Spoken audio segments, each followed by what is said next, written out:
Imaginons un instant qu'une simple artère maritime se ferme d'un coup et que, dès le lendemain matin, le prix du pain, le coût du carburant à la pompe et même le destin d'élections européennes majeures basculent tous en même temps. C'est le genre de scénario qui donne le vertige, c'est clair. Ouais, totalement. Parce que on a souvent cette idée, enfin il est super courant de penser, que le monde fonctionne en silos bien distincts. Genre la géopolitique complexe resterait bien sagement confinée dans une boîte, l'économie mondiale dans une autre, Oui. et les drames nationaux seraient rangés sur une étagère totalement à part. Voilà, c'est une vision qui est hyper rassurante en fait. Ça sous-entend que si une boîte tombe de l'étagère, les autres restent intacts. Exactement. Mais la réalité qui se dessine aujourd'hui, elle pulvérise complètement cette illusion. Ces boîtes ne sont pas du tout séparées, elles sont en fait traversées par un réseau nerveux invisible et incroyablement sensible. Un réseau qui est constamment sous tension, oui. C'est ça. Donc aujourd'hui, on plonge au cœur d'une série de données et de rapports urgents. Ce sont des informations qui ont été compilées par le Creole News Podcast. Ouais, un bulletin qu'on peut aussi retrouver sous le nom de Florida Podcast, pour la précision. Tout à fait.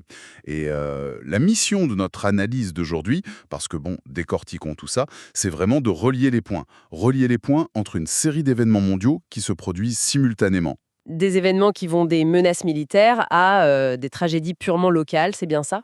Ouais. Des ultimatums apocalyptiques aux manœuvres politiques de l'ombre, en passant par des drames intérieurs. Et l'objectif, c'est pas juste de faire une liste des crises, mais de comprendre la mécanique de cette fragilité systémique. Hmm. Mais avant de plonger là-dedans, il faut absolument qu'on précise un truc essentiel.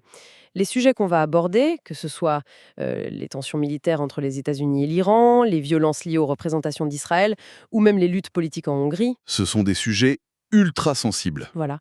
Et notre intention n'est absolument pas de prendre parti. On n'est pas là pour valider ou condamner un camp ou un autre.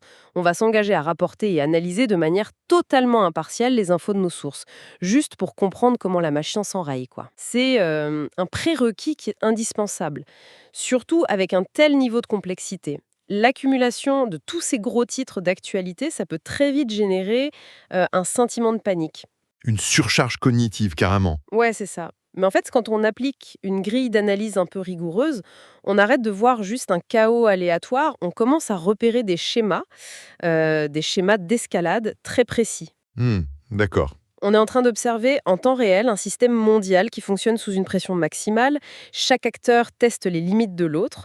Et la résilience des infrastructures, qu'elles soient physiques ou diplomatiques, elle est poussée à son point de rupture. Et justement, cette notion de point de rupture, elle prend tout son sens avec la première grosse info du bulletin.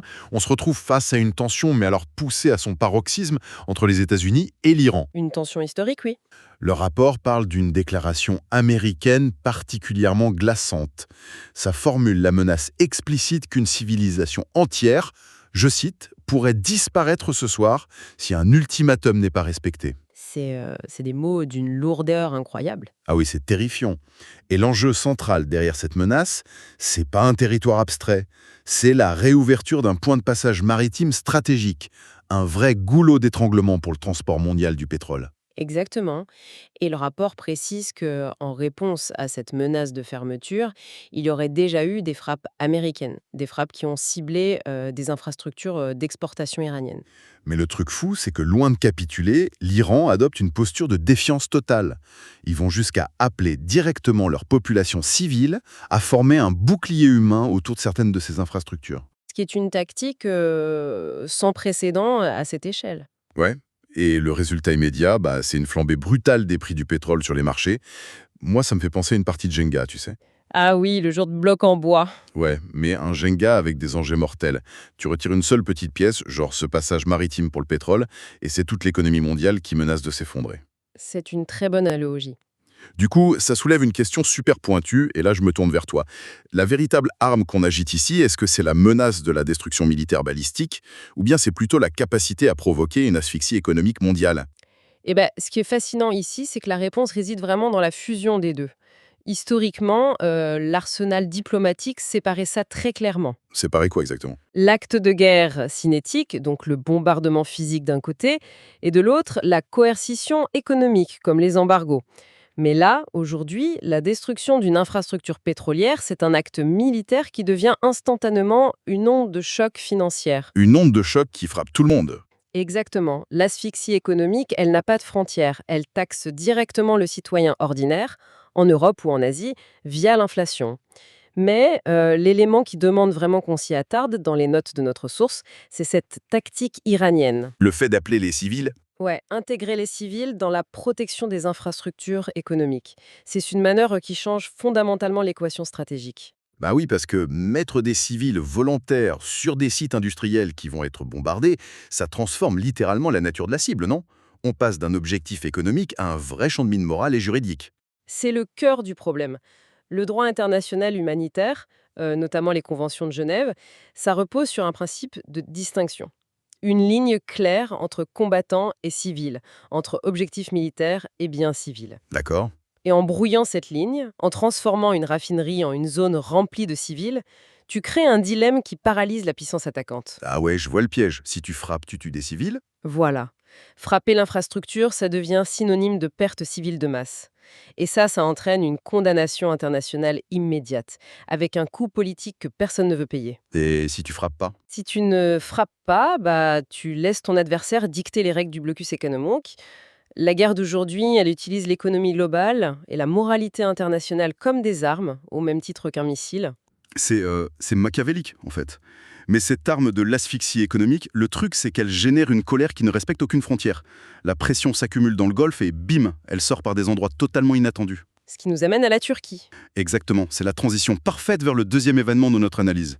Très loin de l'épicentre de la tension, en Turquie, une fusillade a éclaté juste à côté du consulat israélien. Une attaque directe. L'assaillant a été abattu, d'autres ont été neutralisés.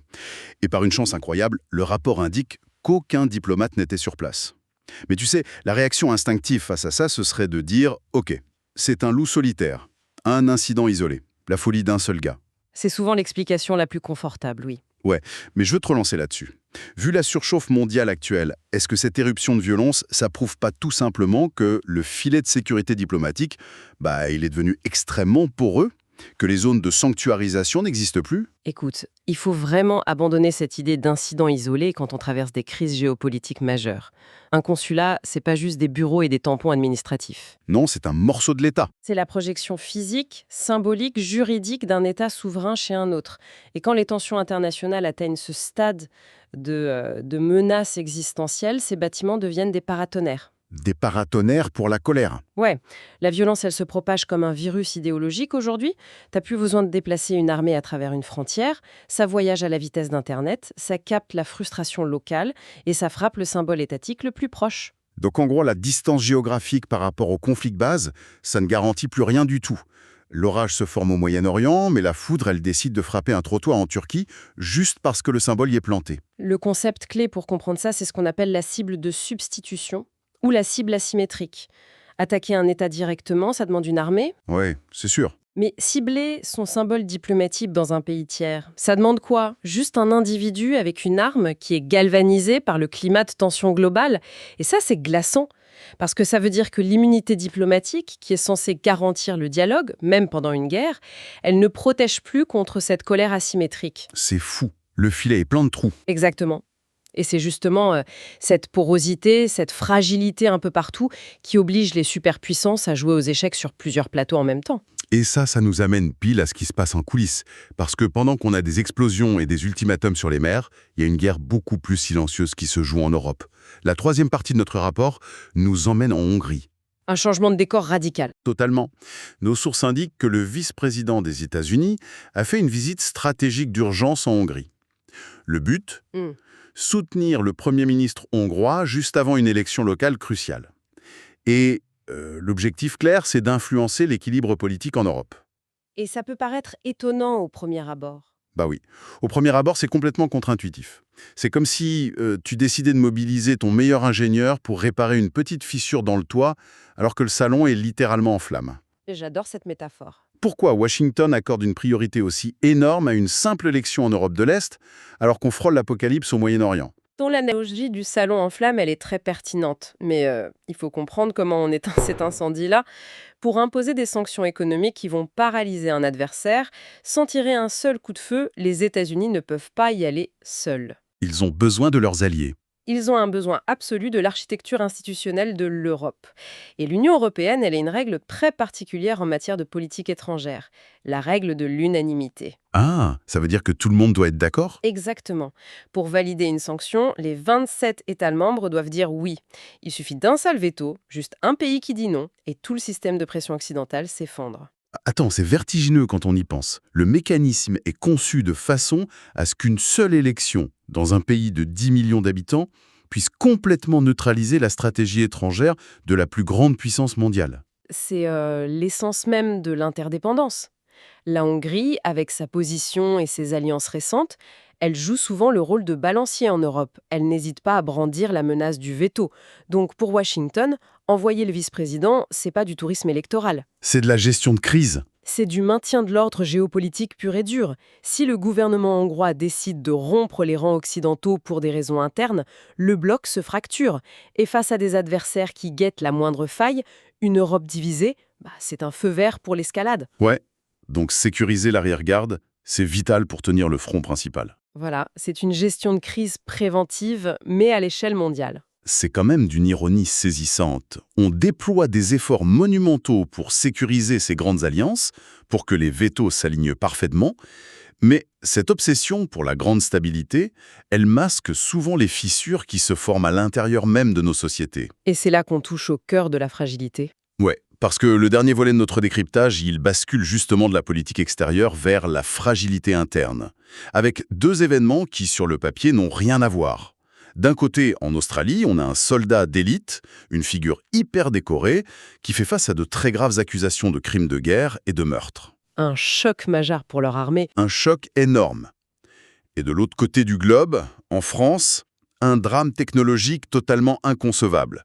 Un train à grande vitesse, un TGV, le symbole absolu de la sécurité et de l'ingénierie, qui est impliqué dans un accident mortel. Le conducteur perd la vie et c'est tout un réseau qui est plongé dans la stupeur. Deux chocs institutionnels très profonds. Mais attends, là je vais me faire l'avocat du diable une seconde. Est-ce qu'on n'est pas en train de faire une grosse erreur cognitive?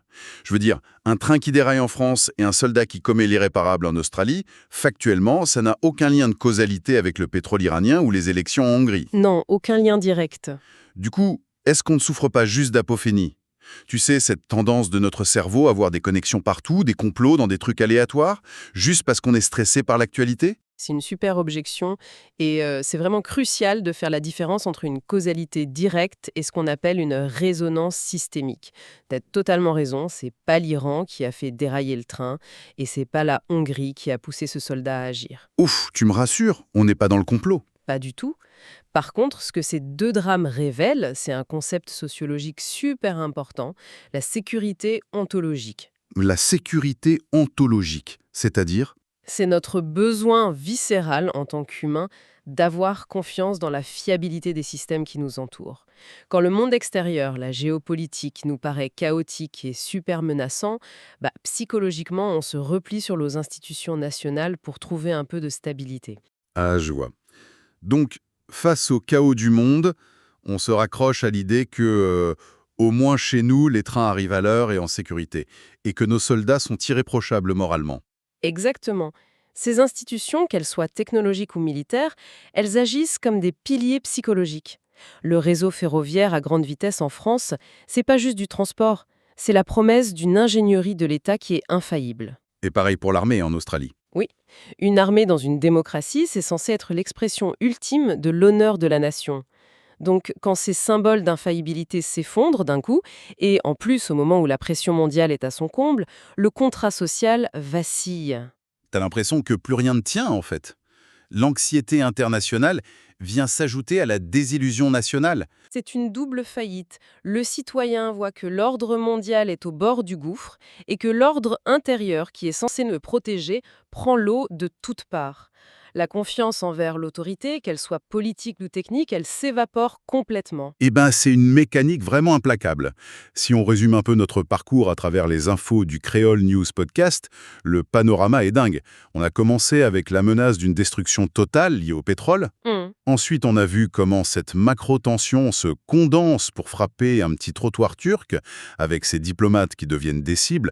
Après, on a décortiqué les manœuvres américaines obligées de micro-gérer des élections en Europe pour sauver leurs sanctions. Et on termine sur l'effondrement de la sécurité intérieure. C'est ça. La perte de confiance en Australie et en France, ça prouve que même les systèmes qu'on pensait ultra étanches finissent par céder. Ce qu'il faut retenir de tout ça, de la lecture de ces sources, c'est l'extrême densité de ces connexions. La marge d'erreur, qu'elle soit diplomatique, technique ou militaire, elle a virtuellement disparu. Plus aucune marge de manœuvre? Non, chaque système opère à sa limite absolue. Dans une configuration comme celle-là, une crise purement locale, ça n'existe plus. Le moindre événement peut devenir un catalyseur global. Ouais. Et cette disparition de la marge d'erreur, ça nous pousse vers une réflexion assez vertigineuse pour terminer. On a l'habitude de scruter le ciel, tu vois, en s'attendant à ce que la fin du monde prenne la forme d'une grande déclaration de guerre. Un truc très cinématographique, oui. Voilà, un chef d'État qui décide froidement d'appuyer sur le fameux bouton rouge. Un scénario hollywoodien bien huilé. Mais, vu la fragilité de tout le système qu'on vient de décortiquer, il y a une autre hypothèse bien plus troublante. Laquelle?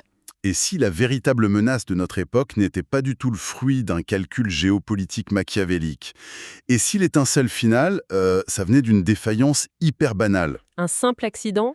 Ouais, genre un bug informatique de bas niveau, un malentendu diplomatique à cause d'une mauvaise traduction, ou juste l'effondrement imprévu d'une petite infrastructure locale qu'on croyait intouchable. Dans un monde où tous les systèmes sont tendus à craquer et où notre psychologie est saturée par l'anxiété, cette toute petite étincelle pourrait déclencher une réaction en chaîne. Une réaction que plus personne ne pourrait arrêter? Exactement. Ni les dirigeants, ni les alliances, ni les institutions.